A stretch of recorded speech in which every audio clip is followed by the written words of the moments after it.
नमस्कार, मार्केट पंचनामा में आप सभी का स्वागत है। मैं हूं सुमित और हफ्ते का पहला कारोबारी सत्र भारतीय बाजारों में आज कई सारे रिकॉर्ड्स के नाम रहा, जहां पर अच्छी रफ्तार बनी। पहले तो इंडेक्स फ्रंट पर निफ्टी बैंक ने आज अपना नया रिकॉर्ड बनाया और हायर लेवल से प्रॉफिट टेकिंग चलती है, मार्केट्स में आती रहती है, तो वही प्रॉफिट टेकिंग देखने को मिली बाद में। प्राइवेट बैंक खरीदारी में रहे, पीएसयू बैंक के अंदर बिकवाली रही। सेंसेक्स करीब करीब 500 अंक चढ़कर बंद हुआ आज 74,742 745 के जोन्स पे। इसके अलावा आज निफ्टी में भी खरीदारी थी। थोड़ी बहुत बाइंग आईटी में थी, बाद में वो टूट गया। 150 अंक ऊपर करीब निफ्टी बंद हुआ। एडवांस डिक्लाइन पूरे दिन फर्स्ट हाफ तक एडवांसेस के फेवर में रहा। सेकंड हाफ में आते आते डिक्लाइंस के फेवर में कहीं जाता हुआ दिखाई पड़ा। तो एडवांस डिक्लाइन में कंपैरिजन में देखें तो सेकंड हाफ में थोड़ी सी वीकनेस प्रिवेल करी, लेकिन अदरवाइज मार्केट्स के अंदर जो स्ट्रेंथ थी वो बरकरार थी। और आज Q4 अपडेट्स का दिन था, तो जहाँ जहाँ बढ़िया Q4 अपडेट आते गए उन सबका रिएक्शन बहुत स्ट्रॉन्ग था। मिसाल तौर पे वोल्टास बहुत अच्छा अपडेट था। इसके अलावा दूसरा वो इन्फो एज बहुत अच्छा अपडेट था, उस पर इम्पैक्ट था। सिग्नेचर ग्लोबल का अच्छा अपडेट था, नाइका का अच्छा अपडेट था, उसमें रिएक्शन था। आरईसी का थोड़ा कमज़ोर अपडेट था, तो वहाँ पे गिरावट आते हुए दिखाई पड़ी। बाकी न्यूज़ फ्लोज ड्रिवन था, तो आज एक्साइड का वो टाई अप हुआ किया मोटर्स हुंडई के साथ, 15% की बढ़िया तेज़ी आते हुए दिखाई पड़ी वहाँ पर। इसके अलावा आज गोदरेज ने अपडेट दिया कि हमारे खुलते के साथ ही उनका एक 3,000 करोड़ का प्रोजेक्ट था गुड़गांव में, बहुत स्ट्रॉन्ग वहाँ पर रिएक्शन आता हुआ दिखाई पड़ा, तो उसके बाद वो भी आज तेज़ी में बंद हुआ। अब अच्छी तेज़ी थी 5-6% की। तो आज रियल स्टेट तो पूरा ही तेज़ी में था, तो आप गोदरेज देख लो, सिग्नेचर, लोधा, इसके अलावा प्रेस्टीज, अच्छे नंबर उसके भी थे। तो पूरा रियल स्टेट आज बढ़िया बज़ कर रहा था। और बाकी mid cap small cap, mid cap flat था, स्मॉल कैप फ्लैट था। तो स्पेसिफिक स्टोरीज पे कामकाज चल रहा था। अदानी समूह के कुछ शेयर फर्स्ट हाफ में तेज़ थे, सेकंड हाफ में बिकवाली आ गई। टीसीएस एक तेज़ी आई थी, वापस फिजल आउट हो गया सेकंड हाफ तक आते आते। एचडीएफसी बैंक भी एक समय में हरे निशान में आ गया, लेकिन वही 1560 जो क्रूशल जोन है वहीं से घूम गया फिर से। इस तरह के स्पेसिफिक स्टोरीज मार्केट में चल रही हैं। और अब क्योंकि ये हफ्ता भी ट्रंकेटेड हफ्ता है, इस हफ्ते में भी एक छुट्टी है, तो मार्केट उसको देख रहा है। प्लस मतलब एक्सपायरी पहले हो गई उससे, तो इस चक्कर में उसके अलावा प्लस अर्निंग सीजन भी शुरू हो रहा है, तो 10 तारीख को एक्सपायरी होगा, उसके बाद फिर 11 को छुट्टी होगा और 12 तारीख को टीसीएस है, और फिर उसके बाद फुल फ्लेज नंबर्स अगले हफ्ते शुरू हो जाएंगे। इसलिए मार्केट थोड़ा चीज़ों को बहुत देख संभल के काम कर रहा है, स्केप्टिकल होकर काम कर रहा है। बट अदरवाइज जो अच्छा मूव था वो था ऑटो में। ऑटो में आज हीरो मोटर को आप, आयशर मोटर बढ़िया तेज़ी में थे, बजाज ऑटो लोअर लेवल से घूम रहा था, मारुति अच्छी तेज़ी में चल ही रहा है, एक साइड में ज़ोरदार उछाल था। ऐसे करके आज ऑटो में अच्छी खरीदारी बनते हुए दिखाई पड़ी। लेकिन ओवरऑल मार्केट अच्छा मूड में है, अच्छी तेज़ी है, स्ट्रेंथ है, और स्पेसिफिक स्टोरीज पे कामकाज हो रहा है, पॉजिटिव खबरें आ रही हैं। ध्यान संभल के काम करिए और तेज़ी जहाँ जहाँ मिलती चले वहाँ पैसा बुक करते रहिए, सबसे बड़े तरीका यही है बाजार में। बाकी मार्केट्स फ्लैटिश रोड पे आज बंद होता हुआ दिखाई पड़ा, अदरवाइज मतलब मिड कैप या ब्रॉडर मार्केट्स। चलिए अब सवाल जवाब का सिलसिला शुरू कर लेते हैं और बातचीत कर लेते हैं कुछ सवालों को लेकर भी। सबसे पहला सवाल है बंधन बैंक, रंजन जी का सवाल है। ये बंधन बैंक भी आज की हाईलाइट में था, इस पर बात करते हैं, रुकिए अभी। माई क्वेरी इज बंधन bank, I have 200 share, average price of 250 रुपया, last 2 years I hold, please give your opinion. देखिए बंधन बैंक के केस में Q4 के जो अपडेट आए थे वो बहुत अच्छे थे, वन, लेकिन फिर भी शेयर फ्लैट बंद हुआ था उसी दिन। दूसरा, जो बाजार ने एक स्केप्टिकल वे में उसको उस समय लिया था, आज रिएक्शन भी आ गया, क्योंकि बंधन बैंक के जो MD CEO साहब हैं उन्होंने इस्तीफ़ा दिया, और ये बहुत लंबे समय से, मतलब फाउंडर CEO MD थे, जो उसके बाद उन्होंने इस्तीफ़ा दिया। तो इस तरह का एक बड़ा रेजिग्नेशन बैंक को निगेटिव सेटबैक के तौर पर इसलिए देखा गया। इसलिए आज सुबह 6% 7% नीचे था। जानकार जिनसे मैंने आज 2-3 बार पूछा भी कि बंधन बैंक में क्या करना चाहिए, तो उनका एक ही कहना है कि 180 के आसपास थोड़ा बहुत ऐड कर सकते हो, बट नीचे 160 का स्टॉप लॉस रहेगा उसमें, और ऊपर की तरफ 220 का अगर लेवल अचीव करता पार हो जाता है तो उसके बाद 250 के लेवल आते हुए दिखाई पड़ेंगे। लेकिन तब तक ऐसी रेंज बाउंड रहेगा, अब तो ऐसी चीज़ें रहेंगी इसमें। और रही बात आपके लॉन्ग टर्म व्यू को लेकर, तो एक ही चीज़ ध्यान रखो सर कि बैंक के केस में पहली प्रेफरेंस तो हमेशा, और prefer large banks like HDFC bank, like ICICI bank, axis bank, इनको आप पहली अपनी प्रेफरेंस दीजिए। उसके बाद आइए फिर इस तरह के बैंक्स के ऊपर, क्योंकि ये इनमें फिर भी बहुत स्पेसिफिक एक्शंस रहते हैं। तो अब जैसे इसमें बंधन के केस में था, वो आसाम को लेकर इशू आ गया था, या जम्मू एंड कश्मीर में कश्मीर को लेकर इशू आया था, तो रीजनल बैंक्स का ये चैलेंज रहता है। इसीलिए अभी तो स्पेसिफिक खबर आ गई, लेकिन अदरवाइज भी इनमें कंसर्न रहते ही हैं। सो पहली प्रेफरेंस यही रखिए, स्टॉप लॉस टारगेट आपको बताई दिया, अकॉर्डिंगली आप फॉलो कर लेना।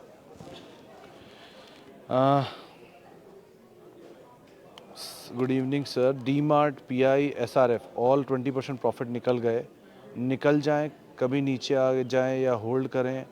एंड बायोकॉन 2 साल से होल्ड, 2 साल होंगे, 10% प्रॉफिट पर हूँ, निकल जाऊँ या रखूँ? पी एडजस्ट हुआ है इसका? तो देखो संयम सर, पहली चीज़ डी मार्ट के केस में ऑलरेडी ये कंसोलिडेशन दिखा के चलना शुरू हुआ है। आप जितना इसको टाइम देते जाओगे, मतलब इनफैक्ट तीनों के तीनों ही ऐसे हैं, चाहे पीआई हो, चाहे एसआरएफ हो, चाहे डी मार्ट हो, कंपनियाँ ख़राब नहीं है। आप जितना टाइम इनको देते जाओगे उतना आपका प्रॉफिटेबिलिटी में एडजस्टमेंट आता रहेगा, उतना बेटर होता रहेगा आपके लिए।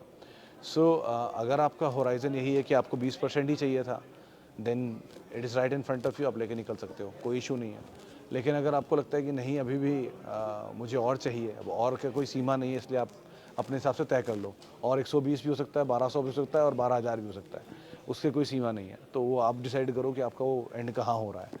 एक लेवल पे आके तो आपको निकलना ही है। डीमार्ट के केस में एटलीस्ट अभी भी तेज़ी की गुंजाइश है, वन। एसआरएफ और पीआई में तो आज इनफैक्ट ब्रेकआउट आने वाला था, जो आया नहीं, अगर आ जाता तो और शायद तेज़ी रहती। एंड एसआरएफ के केस में भी ये केमिकल साइकिल घूमी तो ये जैसी परफॉर्म करना चाहिए। तो कंपनियां तीनों अच्छी हैं, आप समय भी दे सकते हो इन्हें, बट आपका कंसर्न जायज़ है कि अगर नीचे घूम गया तो प्रॉफिट चला जाएगा। सो अगर आप कंफर्टेबल नहीं हो longer duration of time hold करने के लिए तो आप निकल जाओ, लेकिन अगर आप कंफर्टेबल हो longer duration of time hold करने के लिए कोई दिक्कत नहीं है। और रही बात बायोकॉन की, तो बायोकॉन में भी और थोड़ा समय दो, इस क्वार्टर के नंबर देख लो, उसके बाद कॉल लेना ज़्यादा बेटर होगा। Okay sir, good evening Sumit ji, please suggest some shares value buy for long term. I have HDFC bank, TCS, HUL, Reliance. Ranjan ji देखो, अगर ये आपके पास ऑलरेडी है तो फॉल्स का वेट करो, और फॉल में अच्छी क्वालिटी ऑफ स्टॉक्स जैसे कि वही सब JK, United Spirits, Tata Communication, even Tata Tech, Happiest Mind, इनको कहीं कहीं आप थोड़ा थोड़ा ऐड कर सकते हो, वन।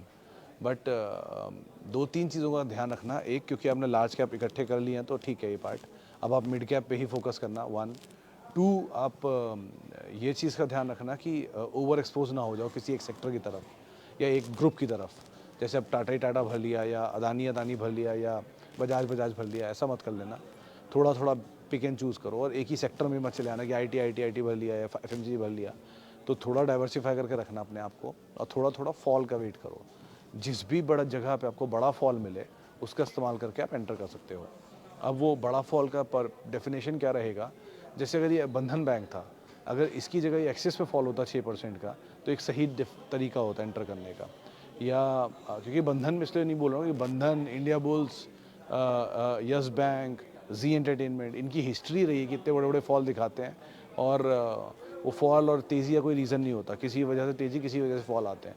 सो इनका वो इस्तेमाल, वो ये ट्रेडर्स फैंसी स्टॉक्स हैं, तो ये ट्रेडर्स के लिए ज़्यादा अच्छी अपॉर्चुनिटी क्रिएट करते हैं इस तरह के फॉल में, इंस्टेड ऑफ इन्वेस्टर के। तो इन्वेस्टर्स के लिए ऐसा कोई बड़ा फॉल वाला कोई स्टॉक मिले, उसका इस्तेमाल करके आप एंटर कर सकते हो। बट अब क्योंकि आपने लार्ज कैप ले लिया इकट्ठा अच्छा खासा, तो आप मिड और स्मॉल पे ज़्यादा फोकस रखना अपना।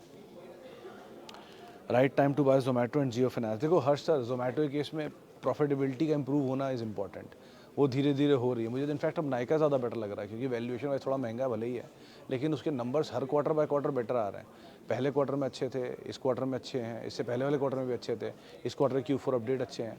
तो किसी फॉल में अगर लेना चाहो तो उसको एक बार को ले सकते हो, एक्यूमुलेट हो सकता है, लेकिन अगेन वैल्यूएशन उसका आज भी बहुत महंगा है। तो अगर आप किसी न्यू एज में जाना चाह रहे हो तो अर्बन स्टोरी को प्ले करने का तो नायका एक बार नाम हो सकता है, बट वैल्यूएशन महंगा है, वो कंसर्न है। तो कहीं भी ये सस्ता हो जाए या टाइम निकाल दे, टाइम बेस्ड करेक्शन पूरा कर ले तो एंटर कर जाना। लेकिन जोमेटो के केस में चला हुआ स्टॉक है, तो थोड़ा नीचे मिले तो ज़्यादा बेटर है, और प्रॉफिट अगर दिख जाए तो और ही अच्छी बात है। लेकिन हाँ, कंपेरेटिवली उस एज के आए हुए सारे स्टॉक्स में PB Fintech, Nykaa and Zomato, इन तीन के नंबर्स इंप्रूव हैं। पेटीएम में कोई इंप्रूवमेंट नहीं है अभी भी, तो इसलिए उसको आप अवॉइड ही करो, ज़्यादा बेटर है। एंड लाइकवाइज जियो फाइनेंस के केस में भी ये तो मतलब चल बहुत चुका है, तो थोड़ा कूल ऑफ हो तो ज़्यादा बेटर है, अभी तो है नहीं। और दूसरा, वहाँ पर भी मैं एक ही चीज़ बोलूँगा कि नंबर अब तक है नहीं प्रॉफिटेबल, तो अगर कहीं नंबर मिल जाए तो ज़्यादा बेटर है। एक क्वार्टर दो क्वार्टर का नंबर देख लो, अगर नीचे मिल जाए तो ज़्यादा अच्छी डील हो जाएगी वो आपके लिए।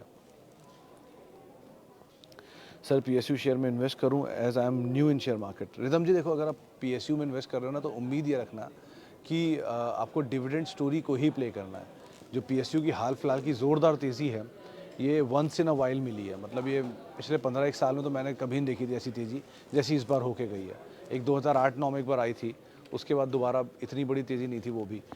तो इस तरह के एग्जॉर्बिटेंट अनाप शनाप वाली तेज़ी में अगर आप फंस गए तो बहुत लंबे समय के लिए चले जाते हो।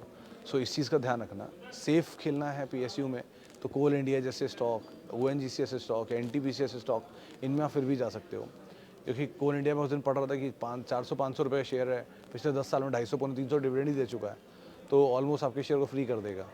तो इस तरह के शेयरों को आप पहली प्रेफरेंस दो। नाल्को, एनएमडीसी, ये तो इनमें फिर भी सेफ्टी ज़्यादा है कंपेरेटिवली किसी छोटे जैसे आयरेडा, जैसे आईआरएफसी या जैसे इरकॉन। इनको अभी थीम बेस जाने की बजाय आप फिर भी आरईसी पीएफसी में चले जाओ, ज़्यादा बेटर सेफ है कंपेरेटिवली। लेकिन पूरा पीएसयू चला हुआ है तो थोड़ा वैल्यूएशन पार्ट ध्यान रखना।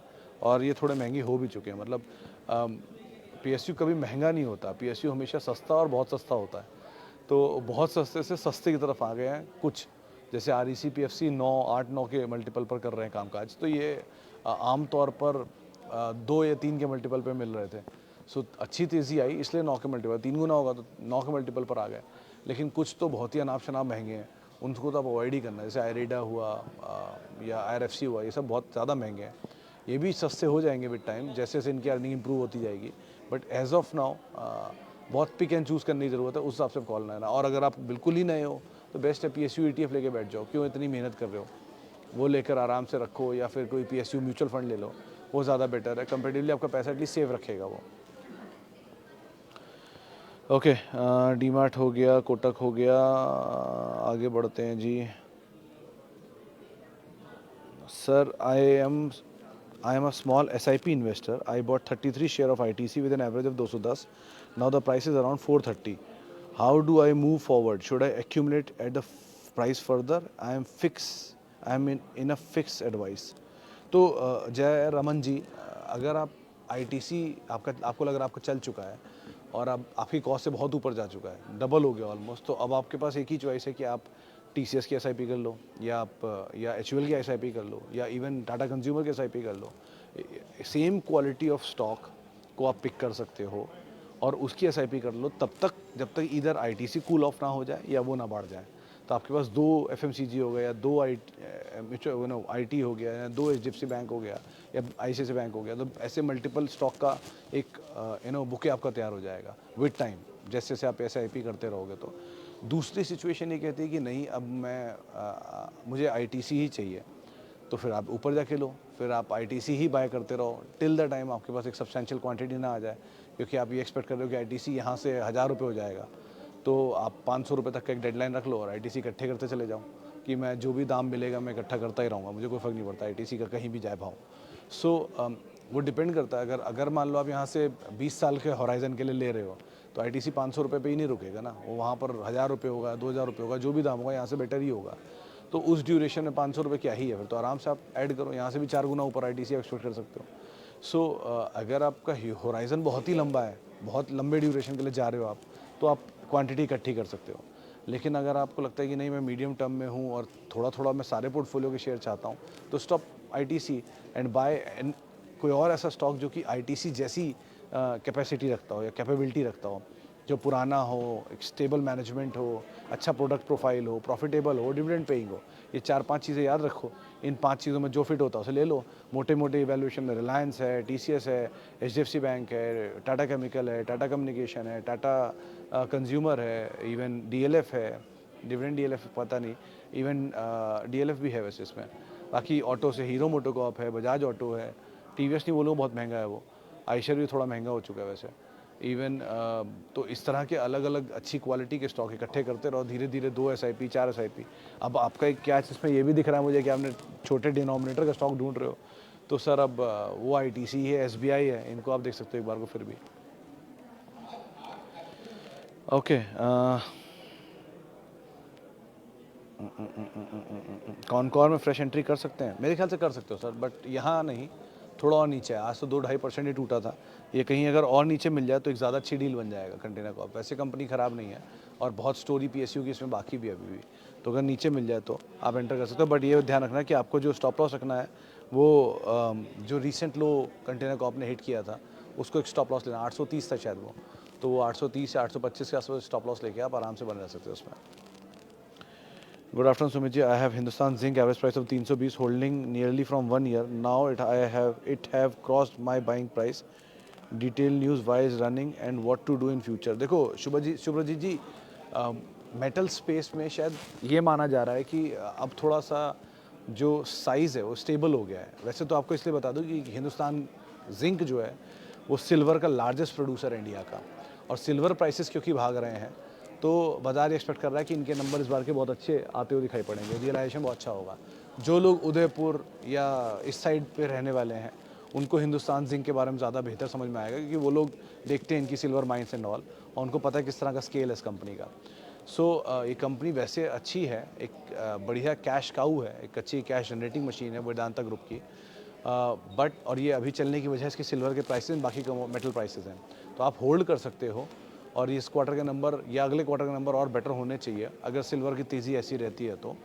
लेकिन यहाँ डिविडेंड की स्टोरी को ज़्यादा प्ले करना, और अगर विद टाइम में आपको, क्योंकि ऑलरेडी आप 1 साल से होल्ड कर रहे हो तो आपको अच्छा डिविडेंड आ चुका होगा, तो आपको ऑलरेडी फ्री के ही शेयर होंगे या बहुत हद तक कॉस्ट निकाल ली होगी आपने, तो आप बने रहो, ज़्यादा बेटर है इसके अंदर। नई एंट्री के लिए मोमेंटम प्लेयर ज़्यादा इस पर नज़र रखें, बट अदरवाइज़ मेटल में बड़ा पिक एंड चूज से काम करिएगा आप लोग। Can you book profit in Muthoot now 50% up future outlook? मेरे ख्याल से तो निक सर, अगर आपको 50% गेन आ रहा है तो एटलीस्ट आधी कॉस्ट तो निकाल ही लो ना अपनी। कॉस्ट तो निकल ही गए, फ्री के शेयरों को आप होल्ड करो थ्रू आउट लाइफ। मुथूट में कोई प्रॉब्लम नहीं है वैसे, बट क्योंकि आपको कैपिटल बन रहा है तो निकाल लो।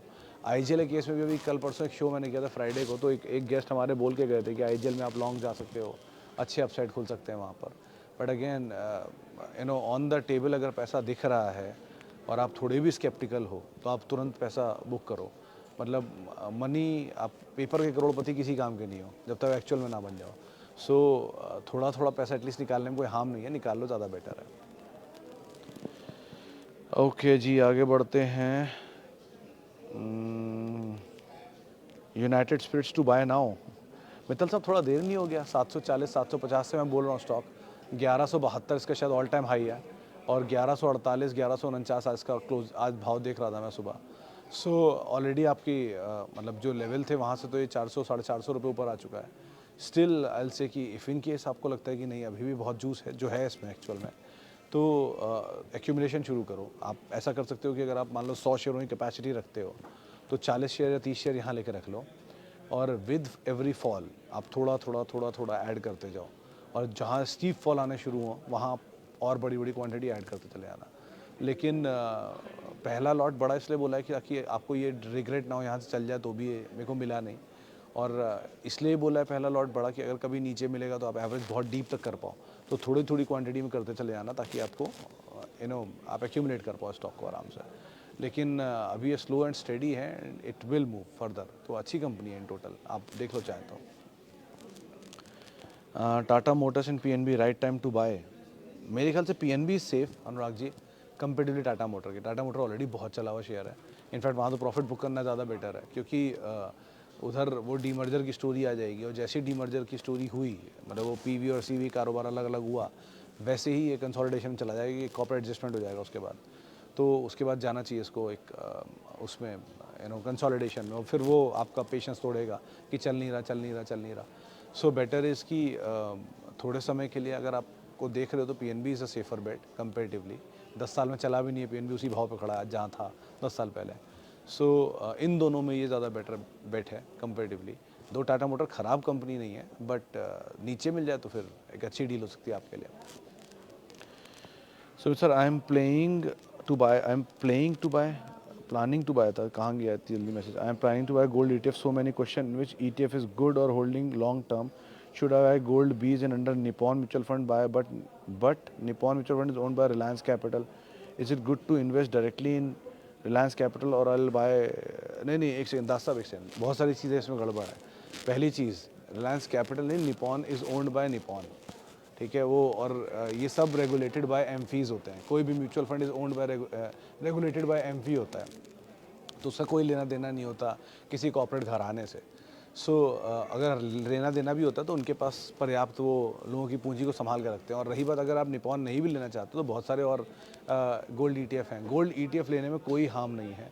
जिसको भी ये लगता है कि मुझे गोल्ड चाहिए, फिजिकल फॉर्म में गोल्ड लेना है, उसके लिए सबसे अच्छा विकल्प है गोल्ड ईटीएफ लेना। क्यों?